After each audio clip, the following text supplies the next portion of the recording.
So again, I'm starting to get the idea of what this involves. So Spiritism is more of a doctrine or a way of living, perceiving the world. Exactly. It's trying to, and it's knowing that you have to grow your spiritual side. It's knowing that you can't be too materialistic. I mean, you have to be enough to be successful in this world, etc. You have to love and care for other people, and know that you have to grow yourself and also help others as you can, because that's really what it takes. Because we are, all of us here, our destiny is to be a pure high spirit, which is, you have to have love to everyone, not just your immediate family, but everyone, everyone who's alive. And that's not easy. I mean, I'm not anywhere near that, of course, but I mean, that's where we need to be. Every ideology says this, we're ascending into this space or something that's higher than this realm. What is awaiting us? What is this thing? Sure. So, there's this great, for your listeners out there, actually on YouTube, there's this great movie called No Solar. It's in Portuguese, but has subtitles. And in the book, psychographed by Chico Xavier, Andre Luis was a doctor in the late 19th century, early 20th century. And he psychographed this whole book about his whole journey when he died. Spent some time in the lower zone, which is like on Earth, and then he was helped to go to a heavenly, or also called a celestial city called No Solar. And this is one of the first levels of a heaven type. Now, the bad news is when you're in heaven, it's not the Elysian fields. You're not there doing nothing. You actually are still learning and working and helping other people. And so even in the Spirits book, when back in the 1850s, when I wrote the book, they say, well, they ask the spirits, what's heaven like? Well, heaven is you keep working, because really hell would be eternal leisure and doing nothing. So you always are learning and working. And in fact, one of the stories that Geraldo said was he was talking to Chico, and this is when Chico was still alive. And his mother, who communicated Chico many times, his mother, he was talking to his mother as her spirit, and his sister had just died a while ago. And his sister did not believe in Spiritism. She was a devout Catholic. And his mother said, okay, don't worry, you're going to go to a little colony, you're going to rest, you don't worry about anything, just, recover from your time on Earth. And then his sister said, well, but Mom, goes, what happens to Spiritists? And she goes, well, for Spiritists, they put you to work right away. So that was, that's what happened. So when do you have direct communication with these spirits? How do you get in direct communication if you do? What is your process? I have no direct communication. I have the spiritual aptitude of a fence post. So, I mean, for me, all this has been my own reading, rationality, and my own experience.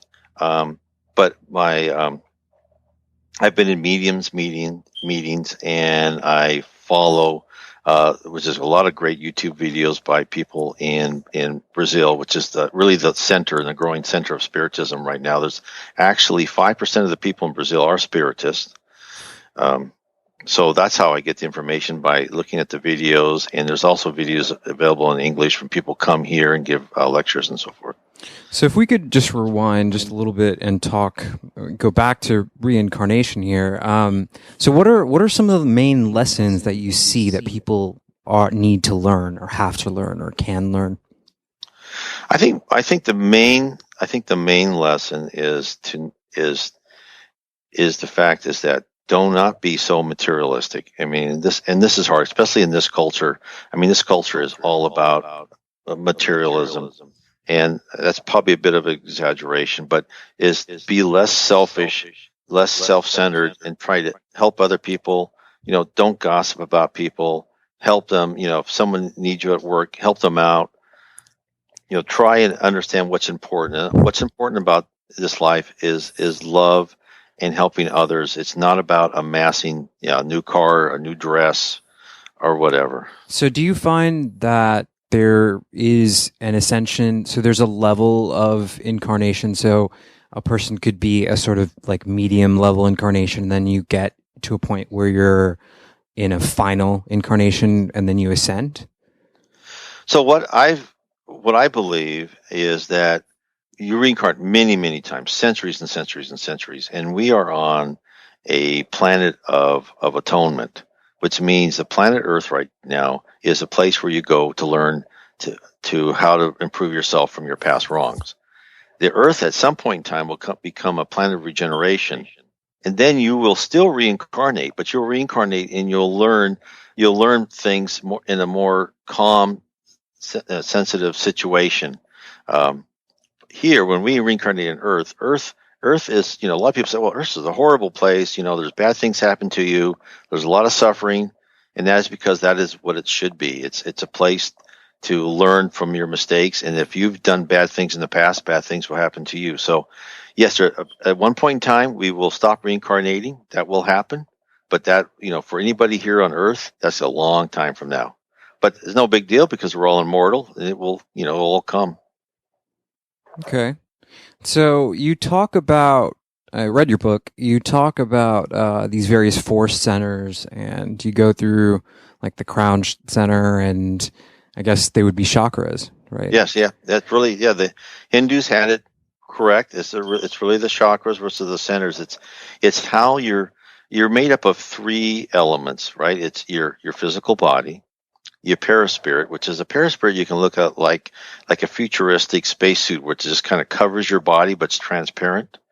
And then all your experiences, all your memories come through your perispirit, and it's connected to your spirit. Your spirit will retain everything you have. You'll have a memory of everything you've done in this life, past lives, wherever. And then your perispirit is attached to all the different force centers, all the different chakras. I think you brought up something interesting that I was going to bring up later, but I'll just say it now. Why don't we remember our past lives? I mean, that seems like it would be a pretty big deal as far as learning goes. I mean, if I could remember all the mistakes that I made in my last life, then I'd be less prone. Yeah, I'd be less prone to making it again. Mistake. So there's a couple reasons for this, but first I'd like to say is that you do have some ties to your previous lives, and there's two things that you have. You have your conscience and your instincts. So within each of us is a set of divine laws. We know in our conscience what's right and wrong, but do we listen to it? But that's why you should listen to your conscience, because your conscience has a set of laws, and it also has a set of previous experiences of how you interpret these laws. And your instinct, let's say, you're going down a dark alley or whatever, that instinct has been honed through multiple lifetimes, thousands of years. Now, why don't we have our complete past memories? There's a couple reasons on that. One is we can't look at being here on Earth as we're trying to learn scientific things. We're trying to learn, how we're going to do differential equations, how we're going to, learn a new computer program. All that is probably better learned in the spirit world, where they're very technically, they're more advanced than we are. We are here really are learned to meld our emotions, change our attitude, modify our beliefs. And through that, we go through more emotional experiences. And they don't want our past. They want us to go through these experiences so our past does not influence our ability to change and transform because of the experiences we're going here. Now, the other thing is the spirit world wants people to reconcile. So you may be born into a family that you did something bad to. You may have stolen money from that family. You may have had a bad marriage or something else, or you may have been a spurned lover. Then you may be born in that family as that person's sister, or the person you stole money from, that person's son. So then you can reconcile with that family. And if people knew what they'd done to each other in the past, that could be very difficult then to regain that love and trust. That's an interesting take on it. I'm still a little bit skeptical here. I just find the whole idea of as you term it, the serial incarnations, the linear incarnations, it's a bit hard to follow, just because, I mean, if time time moves pretty slow, man, and if I am only existing in this one incarnation right now, it's going to take me a lot of Earth years to get to a point where I can ascend and get off the planet, essentially. And what's in it for me for being so selfless? Not to, you know. Yeah, no, that's a good question, because I mean, you can make the decision.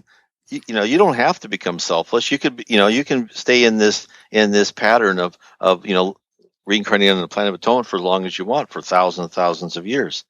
And yes, your first comment is yes, it's going to take a long, long time. So what's in it? What's in it for you? Is, well, first of all, when people, the reports we've had, like from Andre Luis on the Celestial City, when you ascend, I mean, you are surrounded by love and caring, and you just, you are lighter, you're less dense, you feel better. It's like, I try to tell people, it's like, have you ever worked in a place where you just loved everybody you worked with? I mean, and those experiences are so rare, right? They last maybe a couple of years or whatever, but you just love going to work. You like the people you work with. You want to hang out with them.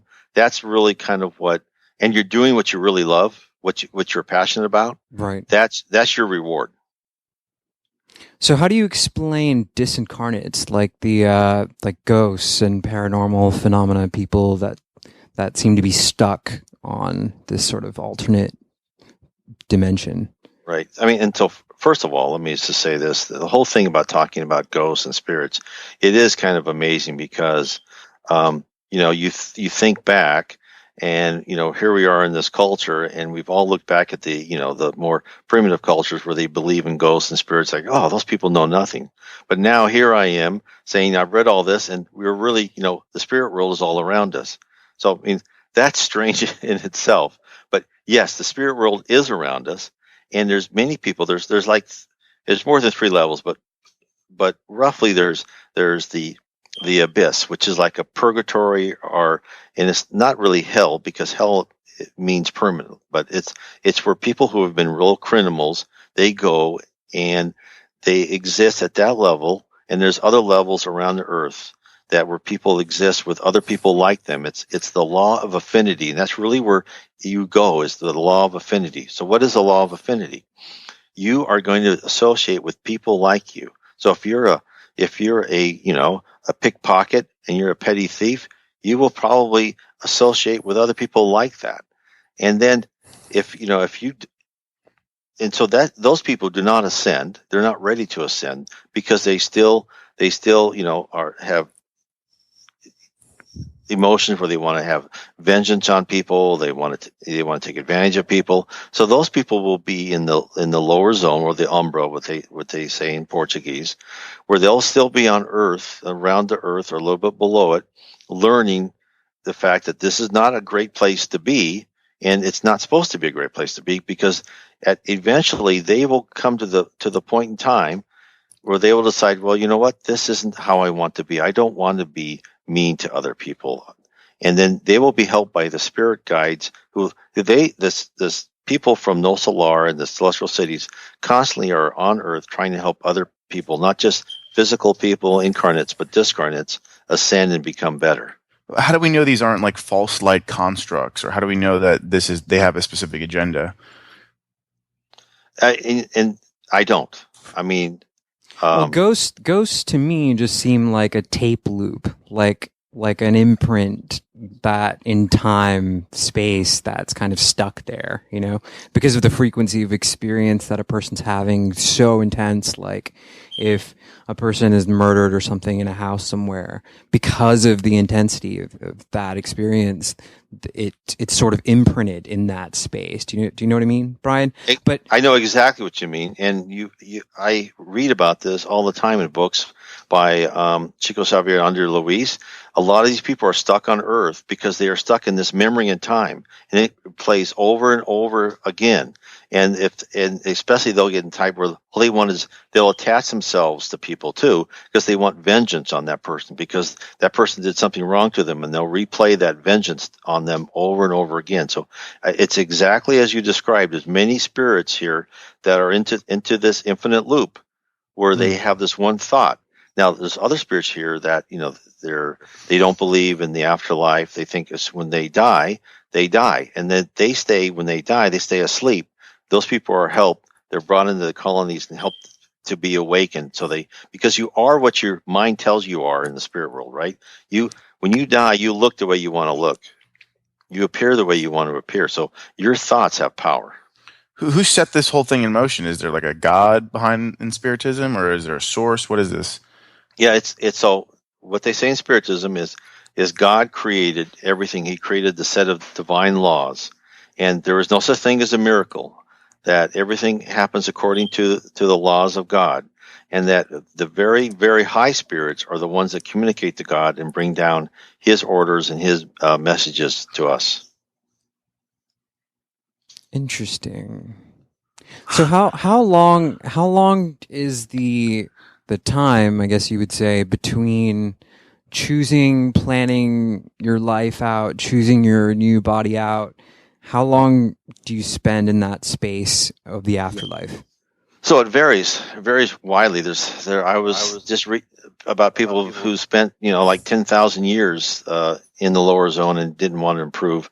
But usually it's what I read, it's about 25 to 30 years, sometimes as low as 17 years that you go from one life. You'll spend time in the spirit world.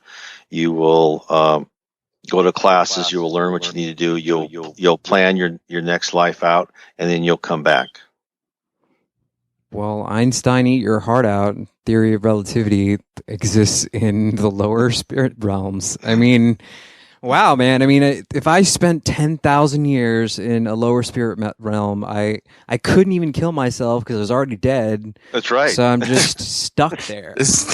That does seem like hell, actually. That does seem like hell, yes. But I mean, there are some notable figures that were spiritists. Carl Jung, I think he talks. Can you go into synchronicity a little bit and your opinion on Sure. synchronicity? So Carl Jung, he wasn't a spiritist. He believed in spiritism, and he believed in synchronicity. And one of the examples of that is when he was talking to a woman, a patient who had this, she had this perfect logic. Yes, Yeah. That was a scarab. Yeah. So when she said, "Well, what kind of bug would you have?" She goes, "Oh, the jewelry scarab." And then all of a sudden, this beetle that looked just like a scarab came in at that precise moment. And that's what he called about synchronicity, is that there aren't coincidences. There's events that are planned. And he even said this. He said, "Yeah, there's events that are planned in your life, and the plan for your life is for you to become better spiritually." And that's exactly what the doctrine of Spiritism also says, is that when you plan out your life, you're going to plan out a series of events, and those will happen. So you mean like synchronicities that kind of guide where you're headed in a way, or like guide markers, kind of warning signs? Yes, I mean who you married, it could be one sign. The children you have, the job you lost, the job you made. I mean, the fact that the bank I worked for went broke, I mean, that must have been planned. So then what is the marker for deciding when a lesson is learned? Is there an energetic connection? Like for example, if I get married to a person that I've been married to before in previous lives, and we're supposed to learn a specific lesson, does that marriage kind of dissolve after that lesson is learned? Do people exit and enter your lives through your various lessons? Is it like a finite number of lessons or something like that? Those are all good questions, and I don't really know the answer to that. I believe that let's take marriage for a second, is once you have a spiritual soulmate, you can be with them many lives, but that doesn't mean you're there forever. But I think that there are lessons. Let's say, as an example, like I had kidney stones, right? And to me, that was a suffering that I'm sure I deserve for something. Now, what did I learn from that? I learned about suffering and so forth. I don't know what I was supposed to learn. I know it ended, so that means that lesson ended at some point in time.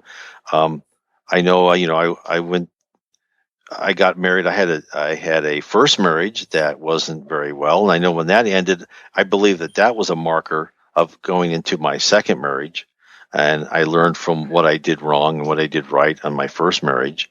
So I do think there are things you can, but I think it's really up to you to examine your own life and determine that. I can't tell you a set of guideposts that would that are right in the middle of the road that tells you. Is there a point where you're in the afterlife and you decide, oh well, I just don't want to reincarnate again? I'm done learning here. Let's move on. Have you ever noticed or encountered that? Yes, I've seen that. I've read about that where people make a decision. I don't want to reincarnate. Now, for the lower people on Earth, they have no choice. They don't plan the reincarnations. The higher spirits plan them for them. But once you get to a celestial city, you can make a decision not to reincarnate. But what that means is you don't progress, because unless you learn what you need to learn, you won't progress. So you'll stay at that level for as long as you want. They're not going to force you to reincarnate. What happens to suicide deaths? People who choose to commit suicide. How does that work? So, I mean, that is, I always thought, I always liked Roman history, and I always thought that suicide in many cases could be a very honorable thing, right? I didn't see anything wrong in it. But with Spiritism, what I have learned is that you're given this body, you're assigned to this series of events, and yet you're trying to exit your college early. So what happens is that when you are a suicide, is that when you die, you stay in the lower zones until the time of when you would have naturally died, and when you were planned to die. And there's also a group called, and there's more people committing suicide than you know of, because Andrew Luis, the one who wrote the book No Solar and some other books, when he died, he went to the lower zone and wandered around miserable. And people would come up to him, other spirits, and call him suicide. He goes, "No, I'm not a suicide." And when he went to No Solar and he recovered, and they said, "Oh, you're a suicide." He goes, "I'm not a suicide. I died on the operating table." They go, "Well, you're an unconscious suicide. You didn't take care of yourself. You drank." He actually died of syphilis at that point in time. You did a very unsafe thing. So we call that an unconscious suicide.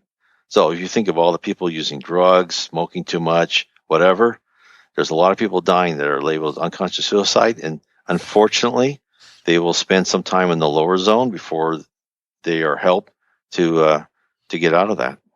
So it sounds like you got to almost want to ascend. Yes, you have. Yes. No, go ahead. Sorry. No, I mean, yes, you have to. I mean, you have to have that attitude where I want to learn to be, care about everyone else, care about people as much as I care about myself, love other people, and want to serve. I mean, it's all, it's just taken right from the New Testament where, those who serve. So what is the difficulty in this process, do you think, for most people or souls, what have you? It seems like everyone's getting stuck in the traps and in the game, and they're not ascending. I mean, but it is difficult, right? I mean, just think about, all of us here and how difficult it is to really care about other people. I mean, you walk down the streets and you see this bum and you think, "Oh, bum." And, I hope he doesn't even look at me. I mean, and I mean, everyone's like that, right? Or you see someone who dresses funny, and you Brian, say, I'm never like that. I'm sure. I mean, and I'm trying to change my thoughts, right? Because thoughts really have power. And it's like, okay, that poor guy, he's probably had he's going through a difficult lesson now. I mean, it's difficult not being self-centered and selfish. Yeah, you talk about thoughts as mental telegrams in your book, which is kind of interesting to me. So you're saying that what I'm thinking can project out. I mean, I kind of already feel this way anyway, but for the sake of our listeners, that my thoughts are projecting out and people pick up and receive these thoughts as well. Are we communicating on other levels? Yes, I mean, I believe that's true. I mean, we're all like radio transmission towers. Our thoughts go out. We buy in one of the books, Domains of Mediumship. Emmanuel, who was Chico's spirit guide, wrote a foreword to the book, and we all have unique IDs. It's like we all have IP addresses, so that's why our thoughts are, other spirits know what we're thinking and where we're at any given time. Because our thoughts go out, we also receive thoughts. There's also the thing where they did a study. I don't know if you saw that in the book, where when they had random number generators throughout the world. Yeah, and we interviewed Roger Nelson.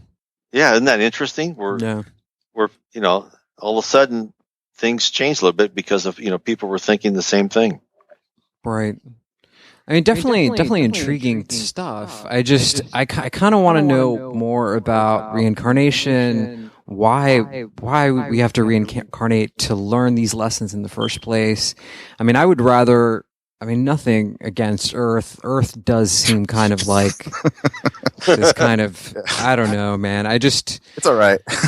I'm okay with, being on a different planet or just being floating around in space somewhere. I'm cool with that.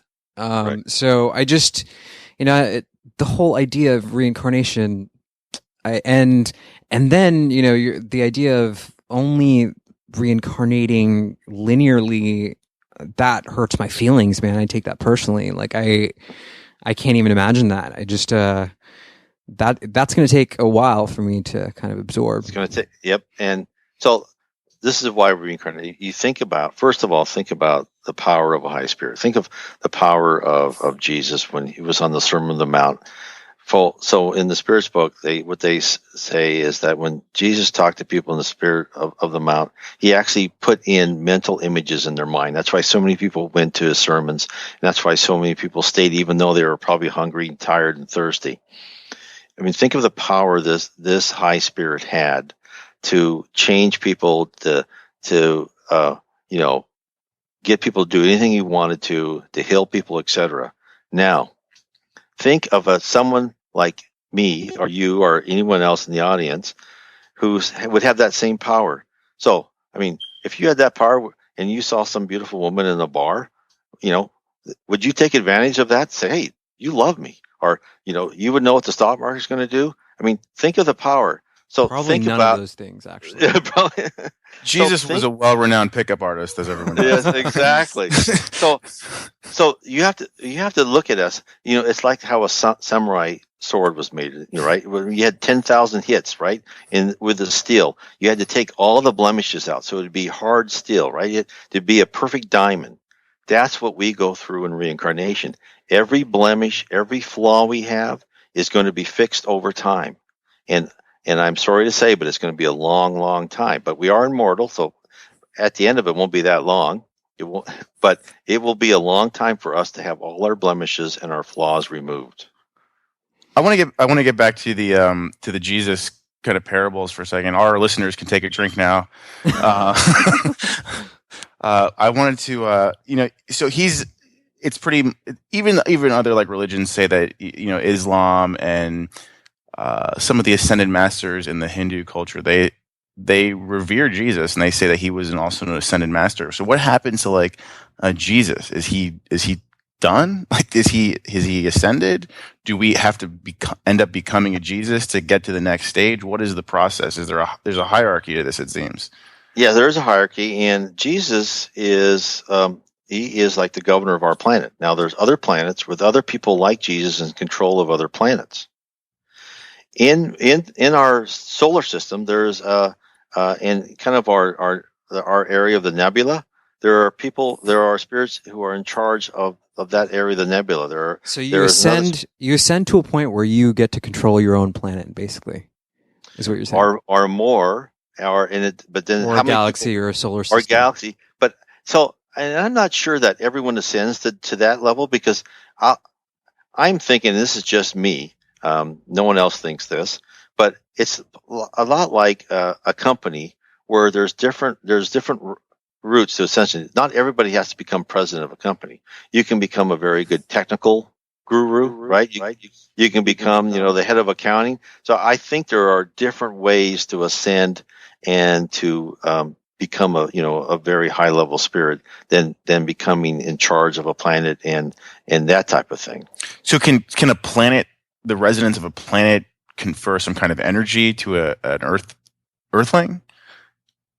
If it's that kind of reciprocity to the process, if you can become a planet, is there a tie to perhaps like worshiping certain planets or things like that?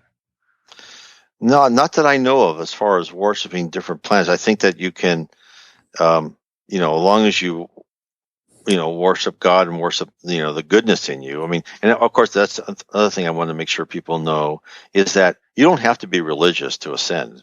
I mean, as long as you're caring and loving and an honorable person, you don't have to be a member of any religion to ascend. So you have like a Jesus character who has dominion over the earth, and he seems to be on Team Jehovah or Team Yahweh or this demiurge or whatever you want to call it, this entity. There must be others, as this where like a Satan comes into play, or are there other beings that have a hand in this process? How does this work? So there's no such thing as Satan per se. There are spirits that have stayed in the abyss for long periods of times, but each area of Earth has its own like little mini areas and little government. So even the lower zone has some organization, and it's like where we are here on Earth. It's like the prisoners are in charge of the prison. So, but there's only Jesus. Jesus has all the power. So there's no such thing that I know of fallen angels that were Satan. It's more spirits that just stayed in the abyss and became powerful within their own little spheres of influence within that area, within the lower zone. But even they eventually will get the call and understand that that's not how they want to be, and they will rise up and become better spirits. It's like a spiritual Australia. Yes. Yeah. We are a spiritual Australia. Yes. Because we're a planet of atonement. I mean, we're not people that you really want to be with. We're not civilized. We're all pretty immature spirits here, and we're all going through class. And I think, I believe that Jesus looks at us like we're kindergartners, and they think, oh, look at they don't know they're what's from what's. Brian, you've got a second book that you've written here. If we could talk about that a little bit, Explore Your Destiny. And can you go into that? What drove you to write it? So Explore Your Destiny is really, I thought Reincarnation was the foundation of, it's more centered on you, what you can do. Explore Your Destiny really goes through what is the spirit world about? What's the organization of it? What are the different levels of the spirit world? What are the, it's the whole process. I mean, I believe there's a lot of answers in there of, why we're here. What's the future of the earth that people have been looking for their whole lives. Now, it's certainly free for people to be skeptical and not believe it. But I think there's a group of answers here of, why is the earth so bad? And how's it going to get better? And I think it's, the answers are in Spiritism, because we will stop becoming a planet of atonement at some point in time, and we will be a planet of regeneration, which will be a better planet and a much nicer place to live on. I mean, don't get me wrong, Brian. I definitely have experienced events like this in my life where it definitely feels like I'm experiencing something that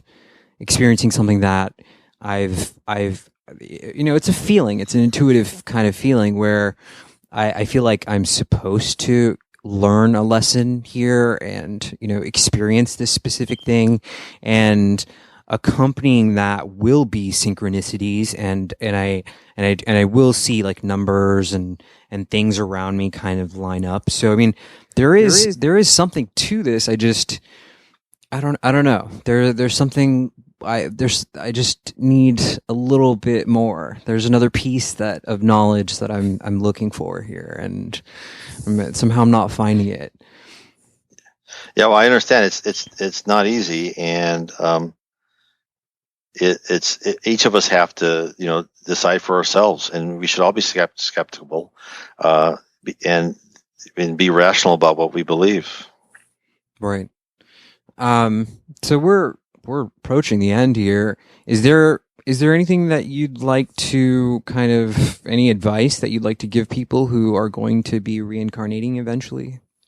I mean, I think one of the great things about reincarnation is that when you get older, I mean, is kind of our culture as well. You got to leave off your dreams and not fantasize about what you want to be when you grow up, that type of thing. All that is, I encourage people to keep that. Think about, what do you want to do in the spirit world? What do you want to do in your next life? Is it because it's your life? You are immortal. You will live forever. You will outlive the sun.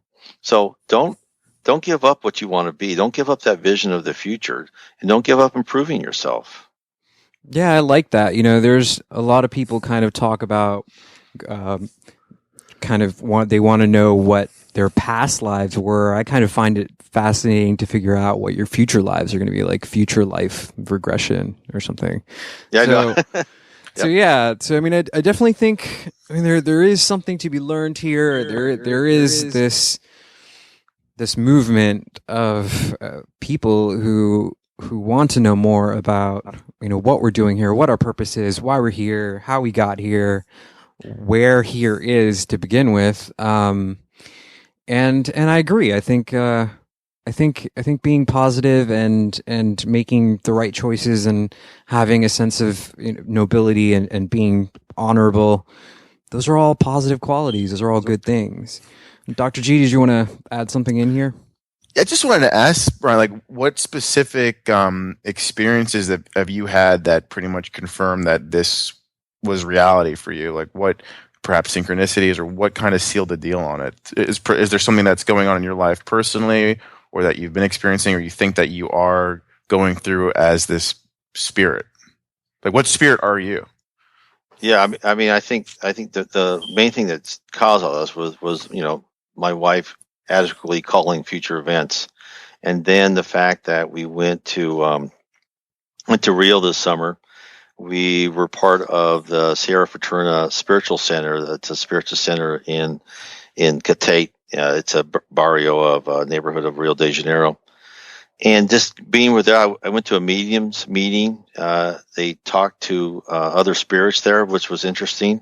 But I think one of the things that was amazing was we went to a spiritual healing center, and in that healing center, they, the spirits go behind the person that helps you, and I tell you, my back's been hurting for years and years. My back's better. My wife got herself better. Now, was that positive thinking? I think a lot of it is, because we do, we should be our own physicians, but I keep seeing things, time after time where little things like that make a difference and make me believe. What happens during a mediumship session that, I've never experienced that or seen that, so I'm interested. So we were at a mediums meeting, and it was a meeting. They invited us in, and it's a meeting for obsessed spirits. And so we weren't on the table. I was around the table, and so what spirits would come through and talk through one of the mediums, and like this one lady was saying, "Oh, help me! I'm burning. My skin hurts. My wrist hurts. My terrible husband did this to me." And then the husband came and said, "Well, I shouldn't have done this to her, but," and it was all about making the two spirits forgive each other. So, wow. Because it's just like you were talking about, where people are in this infinite loop. These people were in this loop. It must be because the way he was talking, must have been back probably in the 1920s down Rio de Janeiro, because he said, women were more we would own them and so forth. And they're trying to get these two spirits to forgive each other. And the whole purpose of the meeting was to get the spirits to talk to each other and to learn to let go of revenge and hatred. Oh. Very interesting. So you guys conduct these meetings so that you can heal spirits that are already in this disincarnate type state. Is that exactly? That's what Spiritism. They hold meetings to help spirits. They hold meetings, like Chico. They'll have meetings then, like for people who've lost loved ones, to get messages from loved ones and everything. And all this is, you never do this for profit. You never do this for money. It's a gift from God, and you do this to help other people. You don't find this activity dangerous at all? I mean, is there any chance of possession? That's a good question, and that's why when you have these meetings, and if like in spiritist groups, you should never, as people, like get on a Ouija board and start doing this yourself. What you should do is you have it at the same time, let's say, Friday nights at 8 p.m. You have your spiritist meeting at that time, because then the spirit guides will come and they'll actually protect your area, and they will regulate the spirits that are allowed into that room, and they will actually be around that spirit and have them, help talk through a physical medium, and they will protect you against any other spirits that come around. So they'll kind of hold the space almost shamanically in that realm. Yep. Yeah, they'll hold the space. They'll protect the space. They actually have, different methods to keep other spirits out, so they can control it. They will select the spirits that need help. They'll bring those spirits into the room at that point in time, and then they'll be there to be given assistance. Have you ever seen anyone kind of lift off a table or anything spooky kind of like that? No, I did talk to this one guy who is able to see spirits, and he says that in Spiritism, they also after they have a talk, they give passes. I don't know if you know what passes are, but that's where your universal fluid goes through you, the person giving the passes, to the person who's receiving it, and it helps you get your vital fluids, helps you get your balance. And he will actually see the spirits go around, and he says they move like automatons, like robots, really fast and like perfect movements, and they'll just move people around and so forth. So it's very interesting. Wow. I went recently. I was up in New York City and visited some friends of mine, and they were, they're not religious, these particular guys that I was hanging out with, and they were messing around with a Ouija board that they were just, brought out for fun. And they told me a story that happened in the apartment that they were in, that I could see it in their eyes. Like, they did not want to play with whatever they manifested in that space. There was some kind of ancient Hebrew entity. They looked up the word that was spelled out, and it was pretty horrifying, they said, and they'd never wanted to play with that again. So yeah, I mean, I would cautious people not to do that. That's why you make it so you have it the same night, and the spirit world, the higher spirits will protect you, and you do it for people's good, not for fun and games. Wow. The intention is super imperative. Yes. It sounds like. Yes. So, Brian, is there a place that people can find out more about Spiritism? Your website? Yes. Yeah. My website is nwspiritism.com.